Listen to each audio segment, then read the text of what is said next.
I think that ambiguous expectations and then failure to support have got to be the most frustrating combination. I believe that's where people really begin to disengage from their job.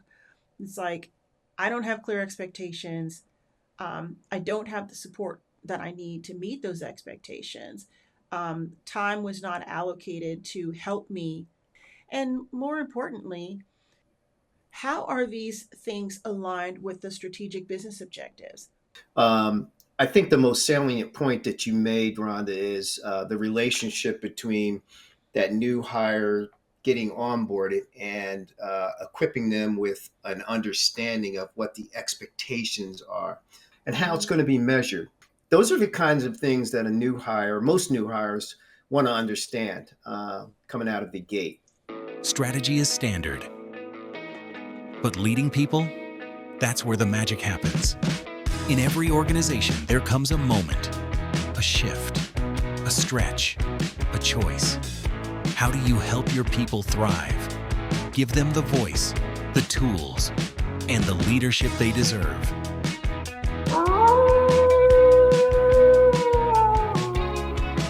I'm Rhonda. And I'm Kevin. Welcome to the Wolfpack Rise and Howl podcast, where we talk about what it takes to lead, coach, and transform from the inside out. Hey, everybody, welcome to episode 2 of the Wolfpack Rise and Howl podcast. I'm Rhonda Harris, and I'm here with my colleague and friend, Kevin Cruz. And we're going to be talking about a continuation from our discussion from last week. We were talking about onboarding. So anyway, hey, Kevin, how's it going today? Good morning, Rhonda. I am doing fantastic. What a great day to have a great conversation that we're about to have. Yeah, speaking about that. Last week we were talking about onboarding and how important it is, and we ended saying that we were going to get more into the details today. I thought I'd start us off by talking about some of the things that I think are important, to add. I'm going to share a little bit about what I've experienced in some of the best onboarding experiences that I've had. Going all the way back to once upon a time, um, this is what I feel good calling them out because this was a good example. When I worked at Earthlink, remember when I worked at Earthlink, Yes. their corporate Mhm. headquarters in Atlanta. Um, Man, when I came on board, first of all, let me just back up and talk about how strong the culture was at Earthlink. I mean, it was unlike anything I've ever seen before or after working there. It was quite remarkable. They had quite a backstory, and I really enjoyed working there. And that was indeed one of the best onboarding experiences that I encountered.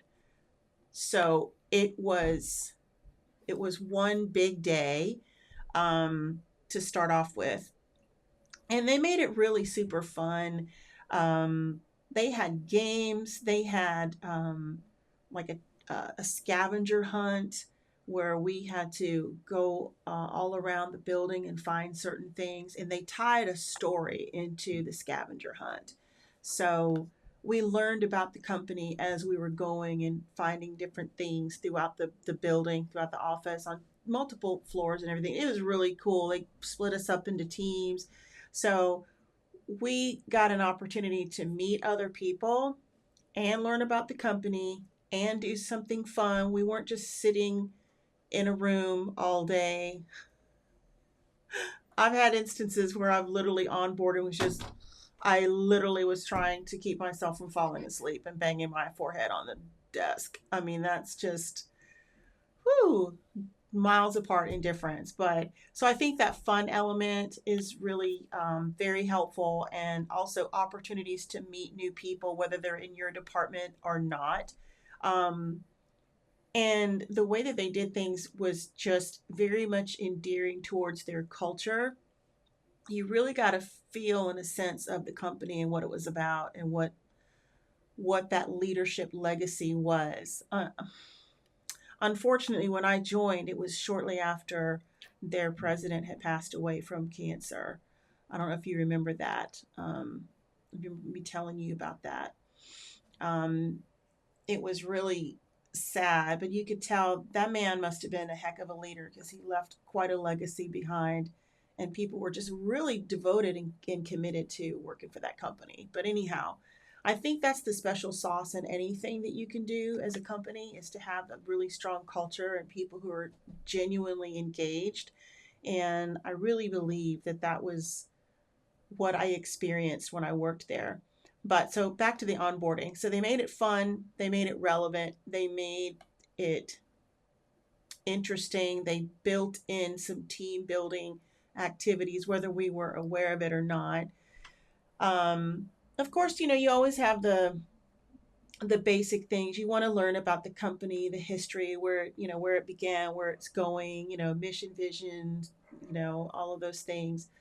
Um, so of course those things are important, but I I think that where it really gets really critical is after that day of onboarding. That's the corporate onboarding that everybody, no matter what their role, is going to go through to get introduced to the company. So I'll just pause there and before I go on, but do you want to share what your best onboarding experience has been in your career? Just one. Yeah. So, Rhonda, one of the good onboarding experiences that I recall was um, the organization that I joined was very, very prepared to receive me, first of all.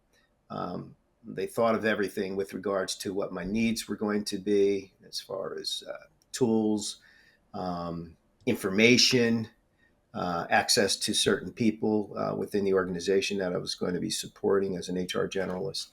Um, and I think the most significant thing was that I had, I'm not even sure that they were using the term or calling this individual a buddy or whatever, but they assigned someone to me that did serve the purpose as a buddy. And so, with all of what they provided and this buddy or whatever, I felt very, very well received, valued, and what they provided helped me to come in on day one and be instantly engaged, if you will, which is very important to any new hire onboarding process, if you will. Yeah, And so, that's great. yeah, yeah, it Uh, was. It was rather unique, and I'm going back several years. mhm. This was maybe even prior to how important onboarding was viewed as it is today. Um, yeah, So this you think are you organization really saying had it this laid is out. are you saying this was back when before onboarding was cool? Yeah, you might frame it that way. Your onboarding experience was cool before onboarding was cool. Was cool. Yeah. Or it was actually considered cool by today's standards. Absolutely. I really Uh, like I want you really said a word that really resonated with me. Like you said that they were prepared. yes. Prepared. I mean, I want to, finish what you were saying, but I want to come back to that because I want to dig into that. Because I have, Yeah. like, I Well, always say I have a bone to pick. I got a bone to pick about that. yeah. But go on and finish telling me about your experience, and then Well, let's come on back to that. absolutely. So, as a result of what I just shared with you, it was just a very pleasant experience. I knew where to go, who to ask questions of. Um, it made me feel very comfortable. And I know that that experience doesn't always occur with new hires. Mm-hmm. Oftentimes, new hires are, after maybe the first week or so, they're Mm-hmm. sort of left to fend for themselves in terms of, because everybody around them is so busy, and they may even feel a certain way about, I don't want to ask too many questions. They may perceive that I don't know as much and that kind of thing, which is kind of crazy. But no, in my experience at this particular organization, I felt very, very comfortable. I felt everything was thought of, if you will, prior to. And I'm going to come back to what I just shared because I think that's very important to any onboarding structure, because it really starts before the new hire arrives. And Yeah, so I that felt, that was what I wanted to get at, that preparedness, because that takes some pre-thought that is super critical to make sure you get it right, you know? yeah, absolutely. And especially in today's day and age, one of the examples that I'm thinking of where I had a pleasant experience, I'm going to really date myself now, Ron. It was prior to laptops. How about that? Okay. I wasn't concerned about having my computer waiting for me or whatever. I mean, Mhm. of course I had a desktop computer, Yeah. um, IBM desktop, but all of the other necessary tools and information or whatever were waiting for me at my desk.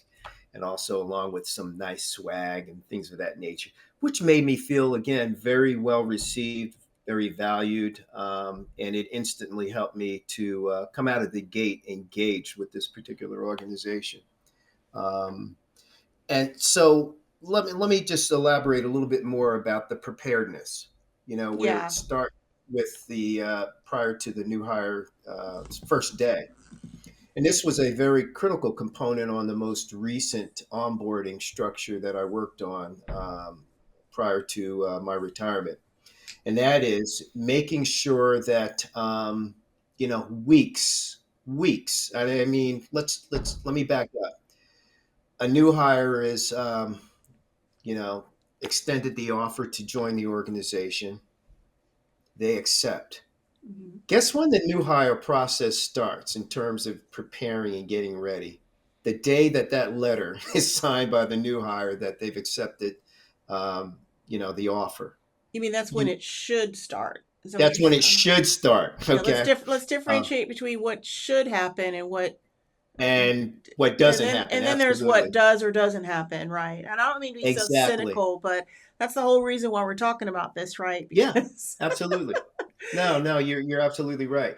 And so, in a best practice, and let me phrase it that way, in a best practice process or whatever, preparing for that to receive that new hire is going to start on the day that they've accepted the offer, meaning that there are certain people that are reached out to, communicated to. I think in last week's podcast, I emphasized, maybe overemphasized, how important communication was, but it is very important.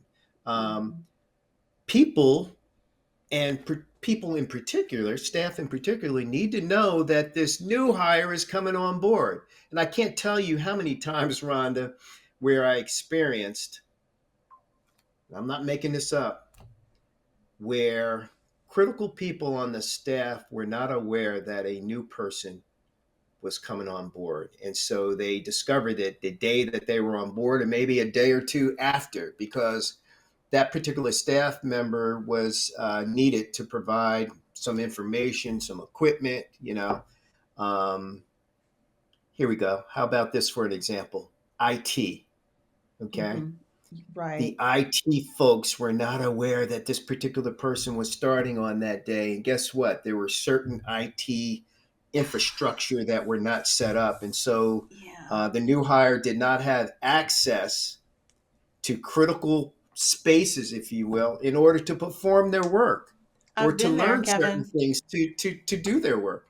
I've been there. I have actually been in that position. I actually had, it's happened to me a couple of times where in one time there was one time it was so bad, my manager literally just told me to go take a trip, go on, just take off, go on vacation, be back. Like I missed two. Of course, I was paid, I was compensated because it wasn't my fault, but they weren't ready for me for 2 weeks. I started on like, let's just say I started on a Monday. 2 weeks went by before I was able to um, even get into their systems. And Yeah. well, and it was a remote position, so they had to find a laptop, configure it, image it, all the things that they had to do to it, then ship it to me. which I wasn't living like out of town. I just worked from home, right? Which Hmm. everybody did. And so it wasn't because we worked from home that was the problem. The problem was that, like, just like you said, I don't know what happened, what got broken down, but IT just didn't, I don't know, they just didn't know, or there was a backlog or something. I never found out what the root cause of it was, but I mean, two Hmm. weeks. And then by the time I started, because the projects that I was supposed to start on 2 weeks prior were now 2 weeks, I wasn't able to do anything for 2 weeks. The only thing I did was, I,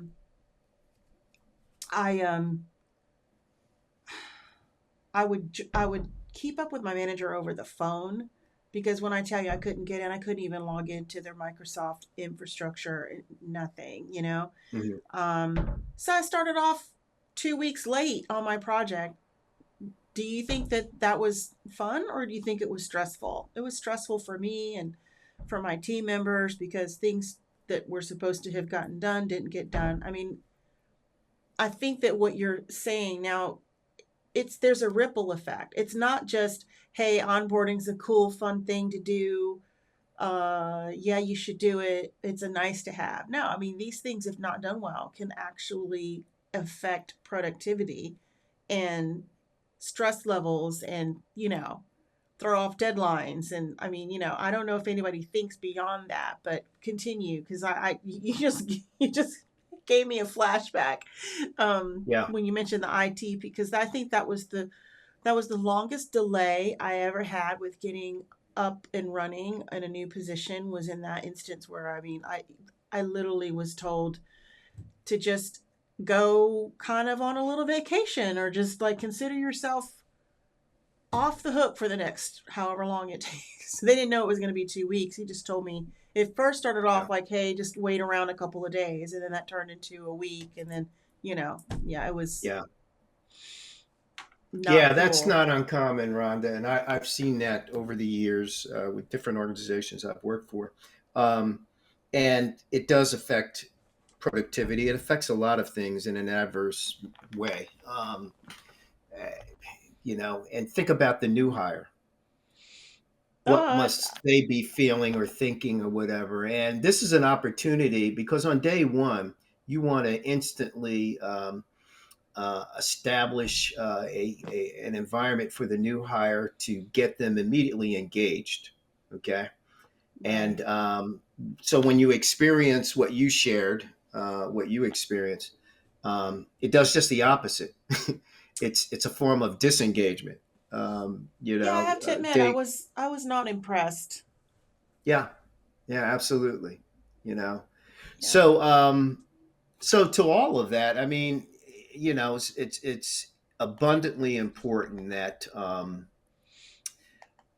you know eh, for a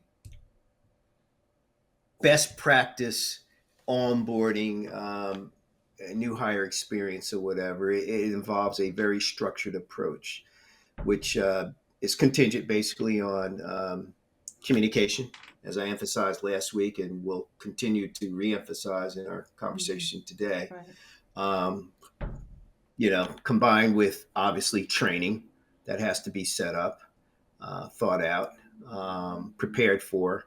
And last week I think I emphasized that it takes multiple people to be engaged in this process or whatever. And certainly when it comes to the training, that's very necessary. And just basically overall fostering a very positive work environment for the new hire. Okay. And Yeah. so I think I referenced in last week's conversation that it has to be structured. And what I mean by that is a detailed plan, Rhonda. That's not just, for the first few days or week or whatever. A very comprehensive, detailed onboarding process should consist of a 30, 60, 90-day, and even beyond plan, but certainly from day one through the first 3 months of the new hires' employment. That should be really, really structured, planned out, detailed in terms of what they should be focused on, who's assisting them, where they find certain things. Hmm. Um, Yeah, that's all important. And then obviously too, pairing the new hire with someone. I shared with you my personal best experience. One of the reasons why it was a very positive experience is because I had a buddy or a mentor, a Right, combination thereof, if you will. And right. so it was someone that I could pop by and pepper with some questions along the way, and this I could count on this person assisting me. Um, and here's a what you might say, well, Kevin, that's a no brainer. Yeah, and I would agree with you that it's a no brainer. But how about the employee, the person who the new hire directly reports to, their immediate supervisor? Hmm. Um, they need to be involved as well. And I say that, in a jokingly manner, but not joking, that sometimes the person who's most absent is that immediate supervisor. Okay, because Yeah. they're so busy running around and they're relying on everybody else to provide assistance. Oh, by the way, everybody else is just as busy as the immediate supervisor, and that's Well, where things start to fall through the cracks. right. And I want to interject, and then that also goes along with the preparedness because, one of the things that's super important is to, and I believe that this needs to happen before that person gets there. And so now I'm gonna, dig deeper into um, making sure that time is allocated for when the new person gets there. And for example, you talked about training. So you're in my wheelhouse now. I've been dealing with training for moons and moons, and there's there's standard training that's across the board. That's everybody's going to get the fundamental foundational stuff. Compliance related things that everybody has to go through, and they have to attest to. Like sexual harassment and you know just all the behavioral, the HR stuff that is not really necessarily related specifically to your job. um, and then there's the job related training. And the thing that really kind of gets my goat sometimes, I have a bone to pick, is even if they go through the training that's related to the job role, it's the follow up that's so important afterwards. But somebody has to make time for that follow up. And this also ties back into what you were talking about with the 30, 60, 90-day trajectory after day one, because, and it does work better when it's structured. And by structured, I'm even going to add another layer that it should be systemic, because the one thing I wanted to add to what you were saying is the new hires KPIs should be built into the 30, 60, 90-day trajectory for performance. You need to set the right expectations day one. People crave that as well. They want to know what the expectations are so that they understand the criteria that they're going to be measured against, and they know what they're working with, and they know where the bar is so that they can meet that expectation. I think that ambiguous expectations and then failure to support have got to be the most frustrating combination. I believe that's where people really begin to disengage from their job. It's like, I don't have clear expectations. I don't have the support that I need to meet those expectations. Time was not allocated to help me have a buddy, like you mentioned, so that I could go through the 30, 60, 90 days and meet these. And more importantly, and I think this doesn't get talked about enough, how are these things aligned with the strategic business objectives? People do care about that. What is the company's focus? What are they trying to strive for this year? Those strategic business objectives could change annually or maybe every other year or whatever the situation is. Everyone in the organization should be made aware of that from day one and every day there throughout.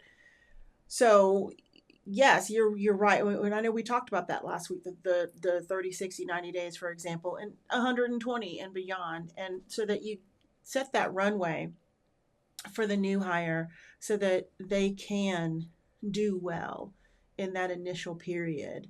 And I just wanted to add that little piece because I remember when I was working on an onboarding redesign a few years ago, I asked leadership to please provide what the strategic business objectives are. What are the KPIs for these particular roles for which I was developing this onboarding? And I was really surprised that I was met with like the most blank deer in the headlights stare. Like they didn't understand why I was asking for that. And I didn't understand why they didn't understand. you know, and because I said, well, how is a person supposed to be aligned with what your mission is and what you're trying to accomplish this quarter, this half quarter, this year, this whatever, if they're not provided with that from the very first day that they come in, and it's not woven into their development plan as they come into this role, because if you're not going to tell them now, when are you going to tell them? If not now, when? And I was just really taken aback by that, Kevin. It's like, Hmm. this is what y'all do. Like, what? Why are you Yeah. looking at me like I've got three heads? Because I asked you. Everybody should be asking you for this. You should be upset that they didn't ask you for this previously. And it sparked some interesting conversations. And while they seemed to tell me that they understood, they're like, oh, okay, yeah, we get that. Unfortunately, nothing changed. I didn't get the information. And, and I think that's where things start to fall apart. And Hmm. beyond the conversation of onboarding, that's where stuff falls apart in general down the line Hmm. because there's no concrete documented expectations, no KPIs, no, and maybe I'm sounding a little bit too formal. Some people have told me that they think that's a little bit too formal, but I guess I'm old school if that's what you want to call it. But I mean, what are we doing here, folks? How do people know that they're doing a good job if there's no form of measurement against Yeah. which they need to be Yeah. graded? So I just wanted to Yeah. add that, throw it because you're giving me really, really good No, that's a information. great ad. By the way, you said a lot. And I mean, first of all, you just mentioned being accused of being too formal. I don't know in what context that means, with regards to onboarding or whatever, because there's no formal, informal. It's just, as I referred to last week, fundamental blocking and tackling of a process that's very needed, very necessary. Um, I think the most salient point that you made, Rhonda, is the relationship between that new hire getting onboarded and equipping them with an understanding of what the expectations are for what they're going to be performing and how it's Mm-hmm. going to be measured and what the standards will be used to measure their performance. Those are the kinds of things that a new hire, most new hires, want to understand coming out of the gate. You know, what are you holding me accountable for? What are your expectations? And then it feeds into certain questions that they're going to ask. In terms of, well, how do I get there? I understand what the expectation is, but I've got XYZ questions with regards to how I'm going to get there. Mm-hmm. Um, Yeah, because the other thing, everybody wants a win. exactly, I mean, right. that's the thing. If I was, I'm sorry. I mean, we're just having a conversation, like you're saying some really good stuff, and I just had to like throw these little nuggets in here. But it's not always about pay and Hmm. benefits. People Yeah, get up and go to work yeah, each day and they endure quite a bit of things just to get there. yeah. It's not, that's not always what keeps people engaged. And actually, I have a client who's shared with me many, many times. They've done some internal surveys, exit interviews, and why do people leave the company, and like just they shared some data with me, and quite remarkably, the thing that gets people most motivated, pay is always like lower on the list. It's Hmm. not just about money. Hmm. It's people want to have meaning to their work. They want to know that they're doing something important, for a company that they care about and that cares about them, and that Hmm. they know that they have a clear path forward on how to get some wins in. Yeah. And what better way to let somebody know how you can win at this job than by giving them clear expectations and giving them the support that they need to meet those Yeah. expectations. So it's really important. Yeah. I Absolutely. just had to throw that in there, No, because no, you're so right. I think people generally, intrinsically, want to also enjoy their work. Okay, mhm, they applied for that particular job and were fortunate to get it, to be offered the role or whatever. Now they want to come in and show their wares. They want to, you know. Obviously, I don't care how much experience you bring into a new to a new employer or a role, if you will. There's going to be some time, that you have to invest to get up and running or whatever. But once you arrive, man, you want to really dig in. You want to enjoy what you're doing. But oftentimes, new hires are deprived of that opportunity, if you will, because they weren't properly set up, if you will, from day one to have that experience. So, one of the things, too, that you mentioned that I want to lift and expound on a little bit is the relationship between the, that new employee being onboarded and performance management from day one in that 30, 60, 90-day structured plan or whatever. There should be certain learning objectives, if you will, mhm, and performance objectives. And right, so at the end of, but most organizations have, like at the 6 month window, what is called I guess, performance evaluation at the halfway, or sort of a new employee performance appraisal, if you will. yeah, It's not formal like the annual process or whatever, but it certainly is, provides an opportunity for the supervisor and the new hire to sit down and talk about those first 6 months, if you will. By the way, that should not be the first time that they're having. They should have regular, if monthly, or if certainly quarterly meetings up to that point, so that they can sit down and talk about, okay, um, what did you think of these first 6 months in terms of what you've learned, what your the expectations are, um, you know, and then beyond this period or whatever, this to be a question asked of the employee or whatever. And certainly it's a meeting where the employee has the opportunity to ask additional questions beyond sharing their feedback of what their experience was. What does the next 6 months hold or whatever? And once that threshold is met, that 6 month juncture or whatever, then they get into the more formal process or whatever. But um, there has to be a strong synergy, if you will, between onboarding and the performance management process for that new hire, so that again, um, you know, they understand the what they're being held accountable for, how they're going to be measured for performing those their role, their responsibilities, if you will, and how that works with regards to future progression, future roles, future opportunities. You mentioned that money isn't the most important thing, but let's not kid ourselves. People also are still motivated by their opportunities for increases, promotions, things of that nature.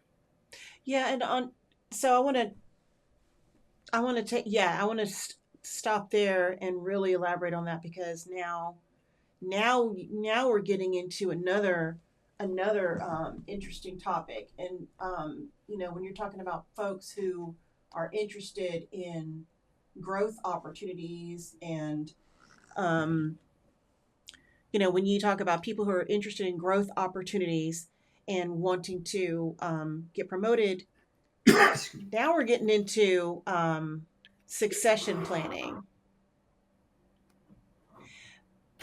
And I know we're talking about onboarding today, but I mean, we can talk about whatever we want because all these things are super connected, and but yeah, I think this goes all the way back to your initial point, because I look at an organization like a close, like very complex web of interacting, moving parts, right? So when you first talked about when the onboarding begins, and it's the day that they accept the position before they even get there, and you talked about notifying certain people, I look at it like this. That touches on so many things. And that's part of what I was meaning when I said that these things should be handled systemically.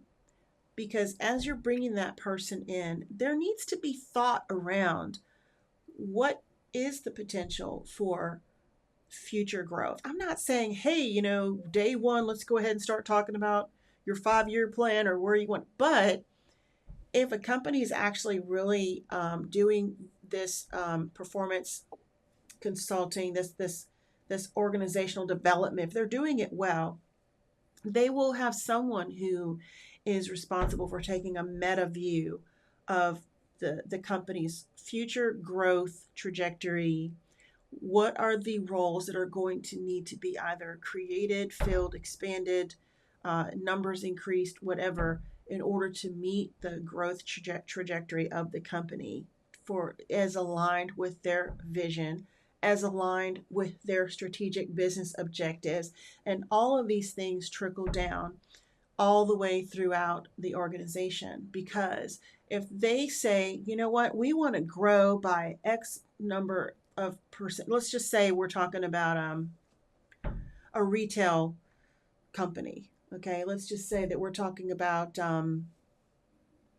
they want to increase the number of retail stores or something like that. They say, we want to have 100 more new stores. Okay, that's great.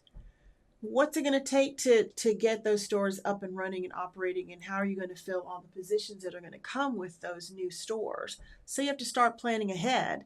Then you have to start making sure that folks who are in this position right now might be interested to move along the pipeline, because you'll want to take talented people who are already experienced, and you want to give them an opportunity to move through, move up, get into whatever roles that are going to happen that will be required to meet this desire for growth.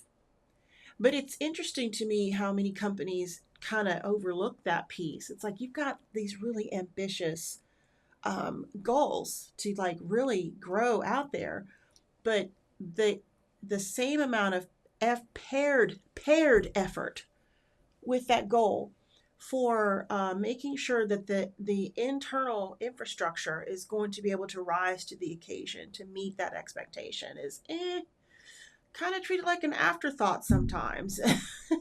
So I know, again, onboarding is an extremely critical part of the puzzle, and yeah, we're focused on that today. But once we get past that, this is the little stream that feeds into the river, that feeds into the ocean, and at some point that new hire could potentially be who knows what down the road, 5-10 years from now. So this systemic mindset is really critical throughout the organization. And again, that piggybacks on the culture and just the way of being. And again, I know I'm speaking in really formal and maybe perhaps even academic terms, but this is how it's done. This planning ahead, and not to offshoot on a completely different subject, but it's very relevant. Are you familiar with the story of Toyota? There was a book called The Toyota Way, and basically, I'm just gonna just keep this real short. When things would get on the downturn, where other automakers would let their people go and lay off people, lay off their workforce, Toyota didn't do that. They took advantage of the time. They kept their workers. They cross trained them. They made them stronger. They made them prepared for when the next wave that they knew was going to come was coming. So it was the long term vision that was the difference. And I think that that's also a very important component. How can you use onboarding as a tool in your toolbox to help you achieve that long term vision that you have as a company? Just to pull it all together and put a bow Mm-hmm. on top of that. Mm-hmm. This is not just, hey, welcome, here's your free lunch, here's your swag bag, and, welcome to the company. Woohoo, here's your shirt, here's your little Mm-hmm. Stanley cup. I saw you sipping out of yours. Here's your stuff. Welcome. Here's your laptop. Have a good time. And then, figure out the rest on your own through Yeah. tribal knowledge, which could be subjective as all get out. And do you really want to turn a new hire over to Yeah. whoever? Because if you haven't been careful to really nurture that culture and nurture the vision of the company and make sure that everything that you're doing is systemic and is tied back, it is connected, you may not be aware as an organization how many, Mm-hmm. potentially rogue, disengaged employees that you have out there that could eventually poison the pot for the Yeah. new people that you're bringing in. Mm-hmm.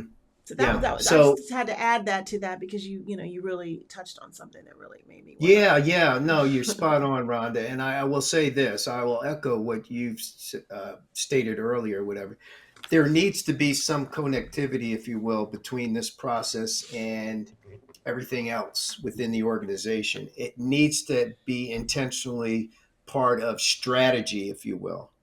And Right. so onboarding this new hire, you're either hiring them for one or two reasons. Number one, they're a new addition to the staff to fill a particular need or role, if you will, or you're backfilling a critical role. Okay.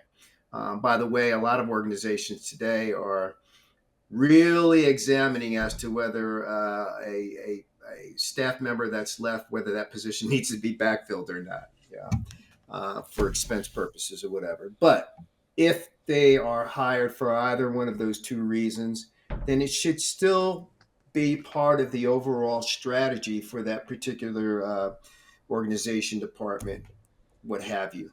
Um, and so, yeah, it's onboarding isn't just on an island by itself, if you will. It obviously is a very necessary process, if you will, a tool. You can look at it as a tool, if you will, to get a new hire up and running.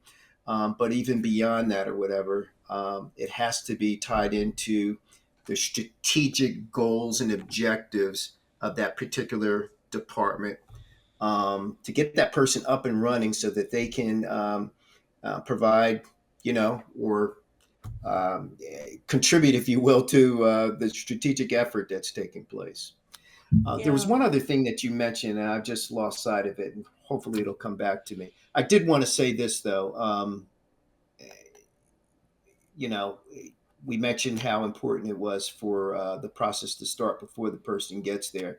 One of the things that really will make a new hire feel welcomed is to receive, a welcome kit, if you will, Yeah. prior to day one or whatever, with some company swag, all the necessary information documents that they need, things that they can start reading up on. So prior to day one, they already walk in the door already that much, ahead, if you will, knowing what's expected, for that first week and weeks to come, if you will. And then again, just a simple welcome message to build some excitement.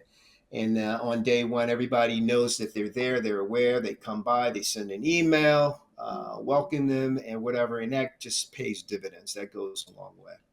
I want to add something. There was another really positive experience that I had with an onboarding with in a different company. Um, this person, the director of the department, who I reported to directly, took the time to she put together like a little bio about me and put it out on their intranet. And so this was during the time when everyone was home, locked down. This is during COVID time. So, I know we don't have a whole lot of time left, but I want to touch base a little bit on how do you onboard virtually? How do you onboard teams that work, remotely? It can be done. It's because they at this particular instance they actually did a pretty good job of doing virtual onboarding. You just have to get creative with it, though. There's digital resources at your disposal.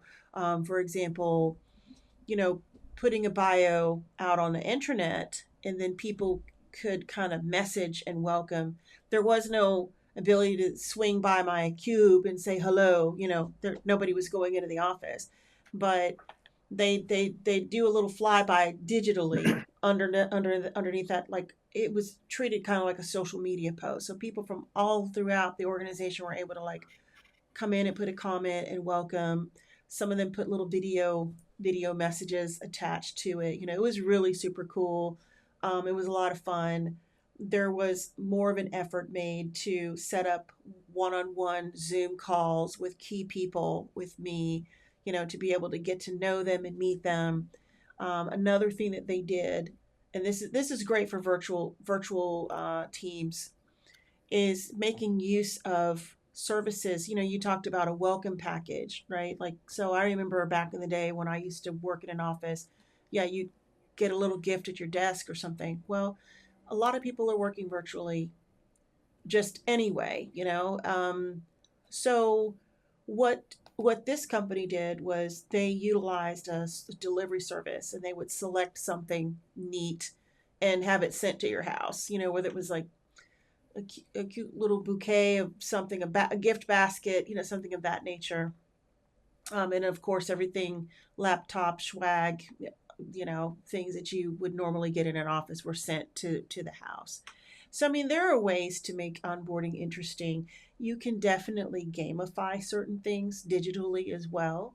Like I was explaining, I really had that great experience, years ago at Earthlink. That was in person, and nobody was working from home back then. I mean, this is like, oh, gosh, almost 20 years ago, Um, but there are ways to take those elements and find a way to make them digitized.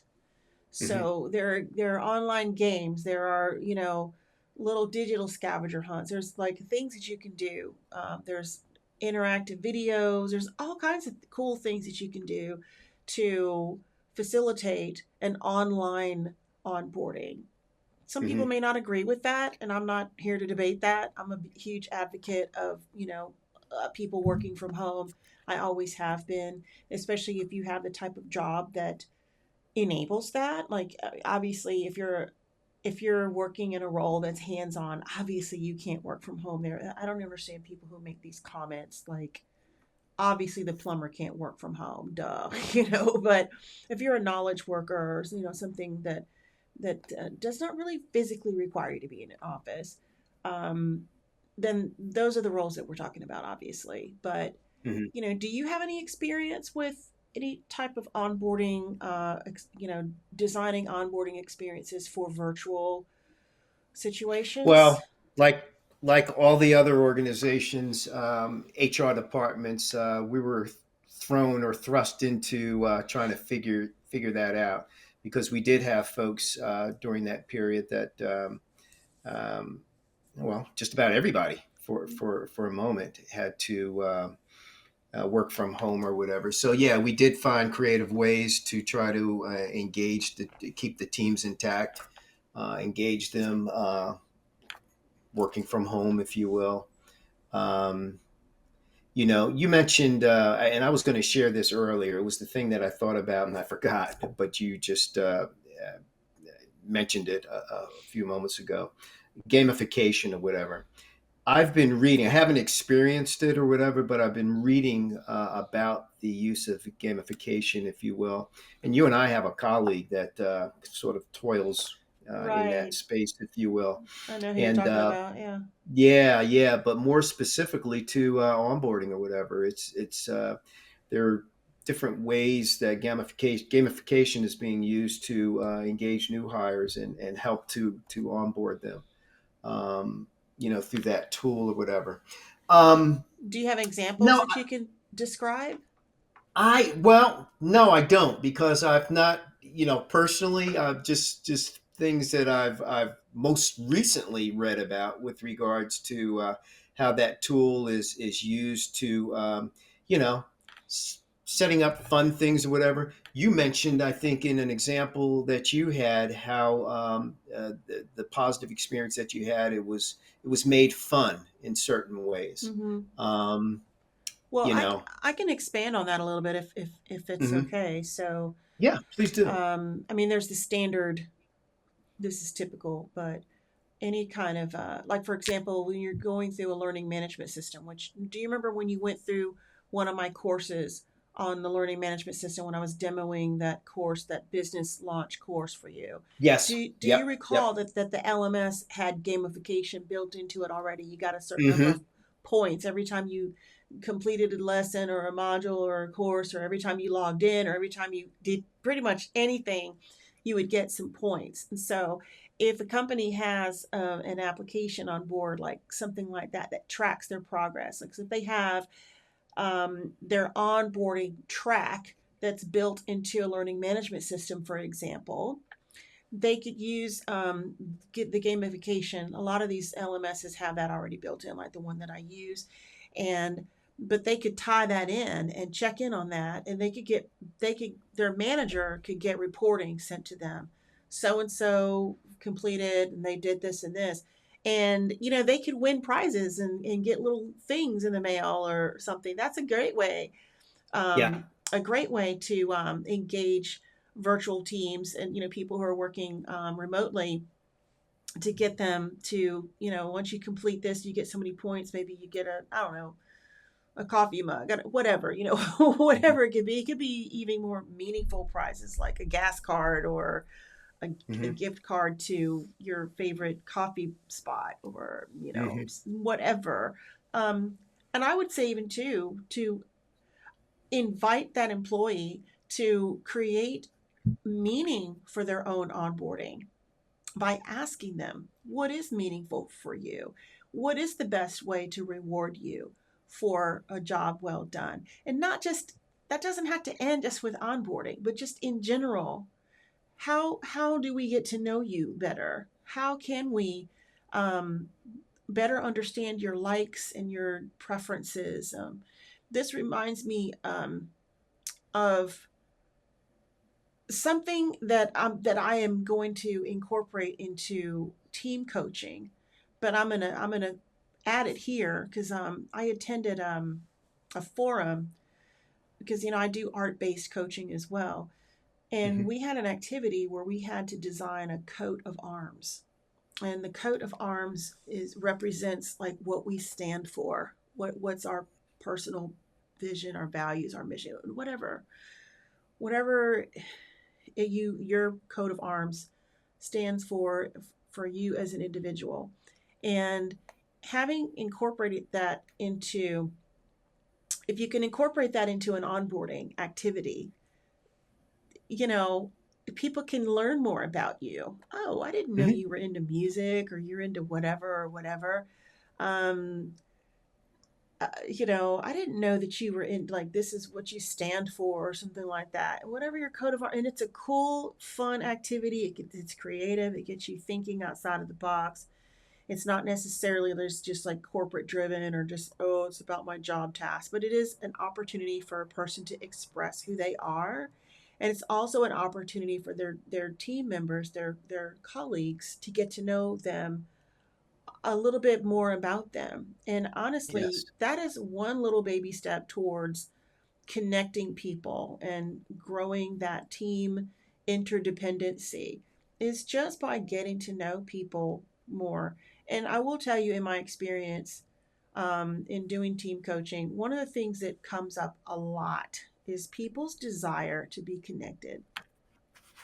And so I want to add to, since we're talking about onboarding, but again, this message goes across the board, but onboarding is the first opportunity where you can facilitate meeting that need for your new employee, giving them an opportunity to express themselves personally, share something about themselves that they, to the degree that they feel comfortable, obviously, Right. so that that gives other people an opportunity to understand a little bit more about them on a more personal level, not just work level. That also can drive what incentivizes them. If you have a Mhm. great manager or great leadership that's paying attention and cares about each employee on an individual level, and they bother to listen to what they've shared about themselves, when it comes to rewards and things of that nature, one size doesn't fit all. Like, I know Right.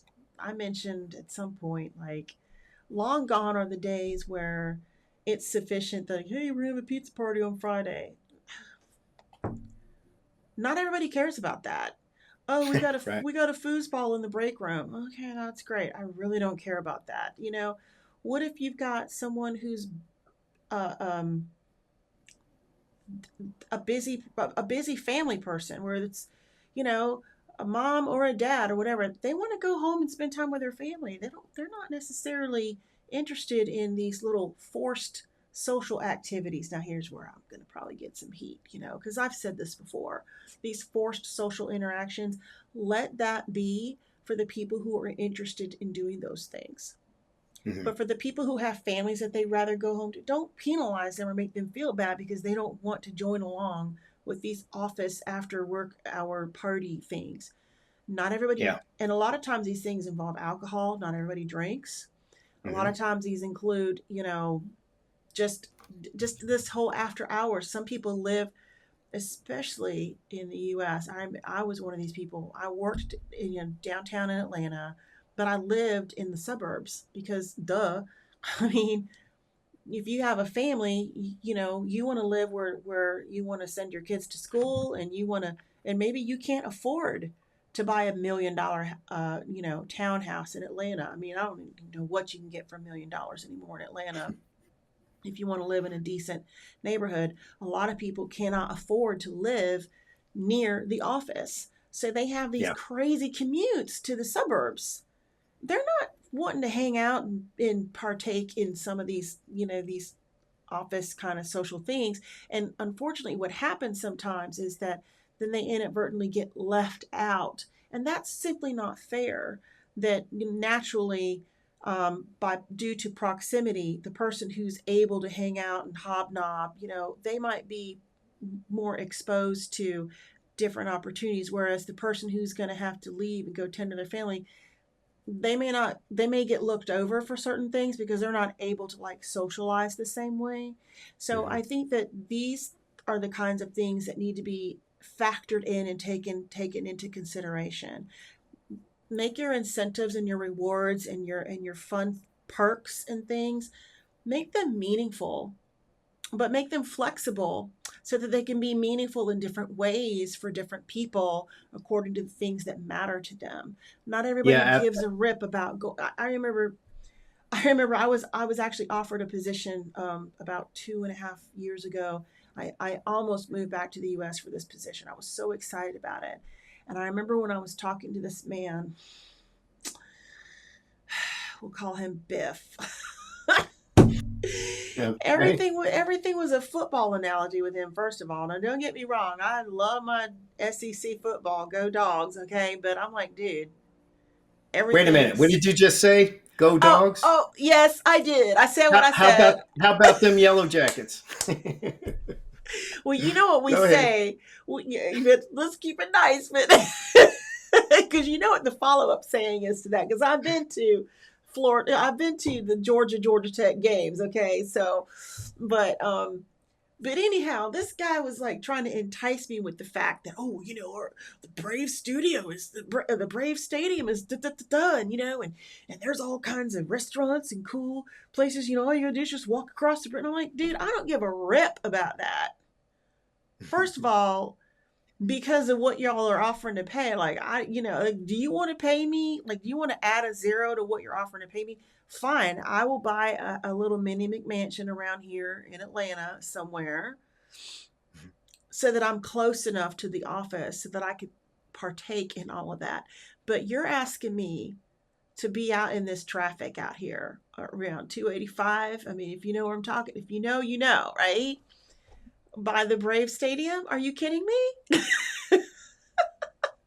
I'm like, no, dude, that means absolutely nothing to me. And I don't really care about baseball. I don't care.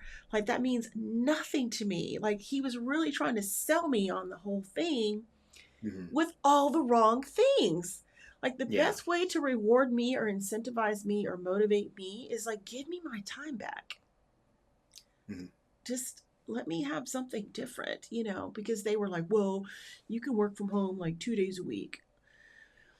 Not what I'm used to, but I'm like, okay, cool. So I'm in my mind, I'm like, okay, well, I have my little certain days that I would want to pick. He's like, oh, well, and we'll pick your 2 days. And oh, and also, and you have to be here at such I'm like, dude, the job that I do, I can do from the moon. First of all, I don't really need to be in this office. Let's be honest about that. But whatever. I know I'm going to follow the rules.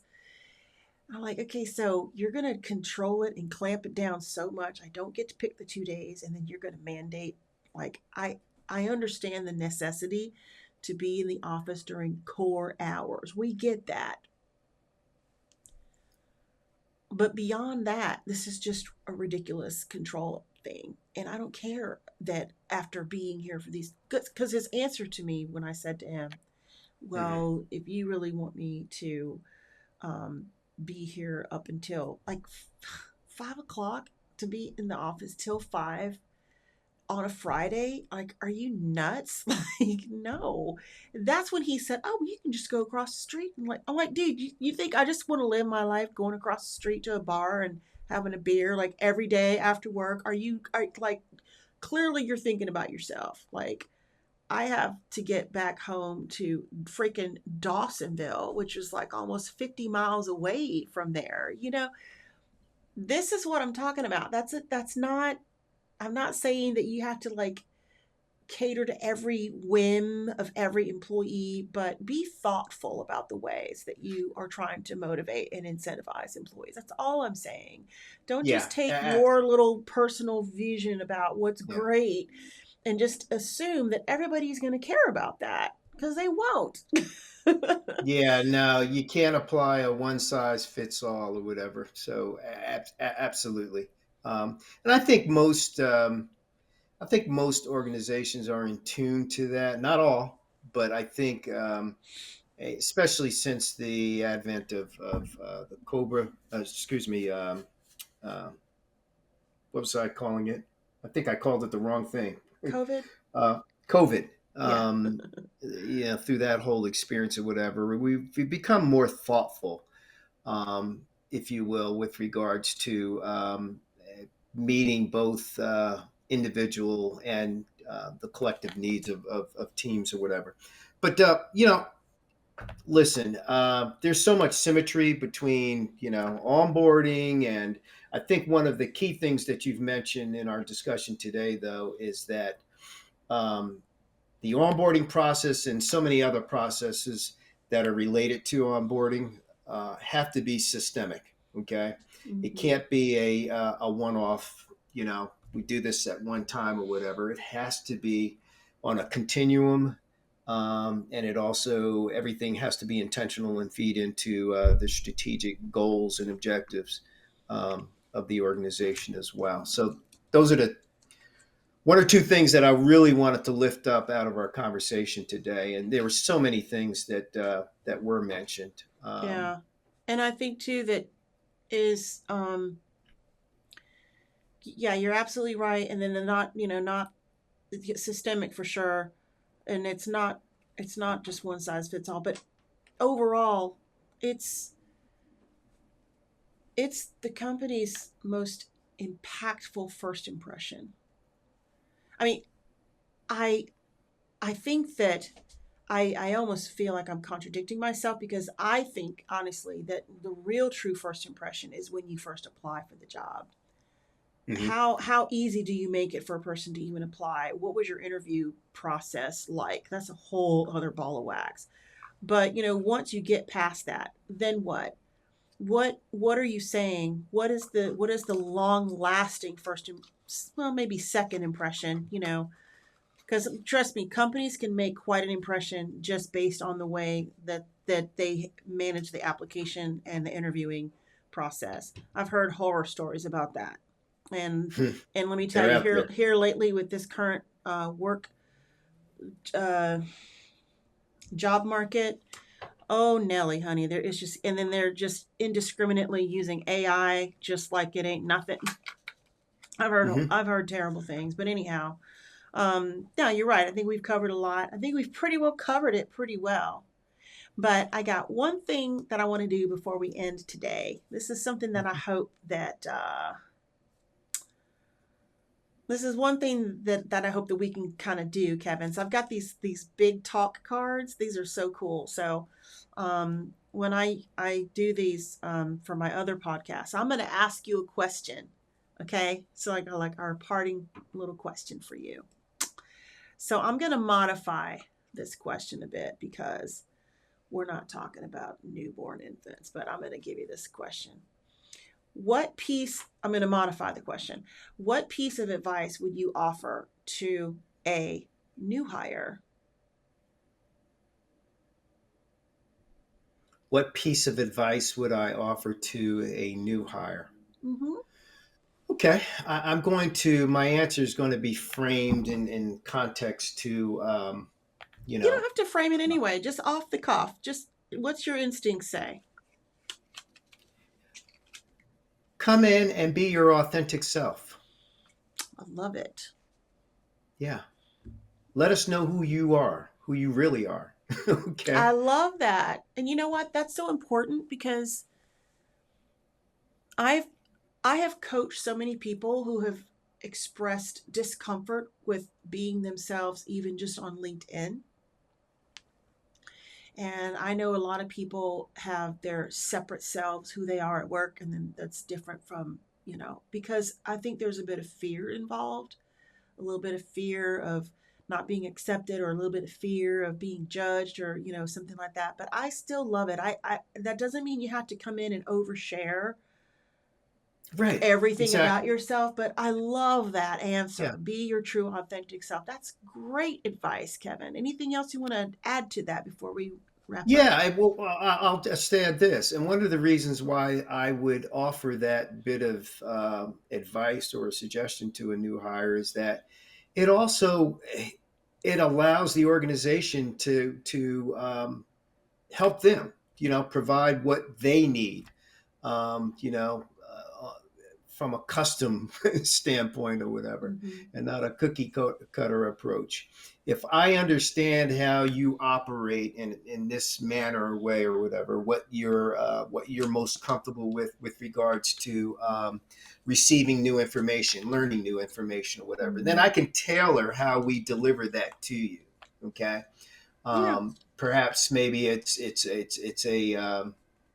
it's a method that's a little bit different from your cube partner or your teammate or whatever. Mm-hmm. So that's one of the reasons why I offer that. Um, Yeah, and we were just talking about the importance of yeah, not having everything be. It's funny that that card was really sitting right on, right at near the top of the deck, and I just pulled that yeah. one. So great answer. Well, we are at time, and great conversation. So I don't know about you or what you want to talk about next week, but I mean, I think I want to talk about team coaching next week. I think that's a great topic. to discuss. Unless, did you have something else in mind? I mean, we can always Well, just you know, decide. I'm actually I have a couple of different things, and I was going to touch bases with you, um, you know, prior to obviously our next podcast or whatever. But some things that are sort of even connected with what we've been talking about in our first two podcasts or whatever, that are related, if you will, but different, and they've come up in conversation. But I'll tell you what, I would love to lean into um, team coaching next week. Yeah, cool. So All we'll, right, and you know what? let's do it. Whoever's listening, whether we talk about it next week or another time, because we could change our minds, because, we might wake up and howl in a different direction. But There you go. anyway, Kevin, thanks for another fun and interesting chat today here on the Wolfpack Rise and Howl podcast. Thank you for listeners for your time today. And if you want to reach out to us, you can reach us at www.whitewolfinc.com. And if there's something that you want us to talk about, a topic that you're interested in, please let us know in the comments. Anyway, thank you, everyone. Thank you, Kevin. Have an awesome Thank day, you. everybody. Take care. All right, bye.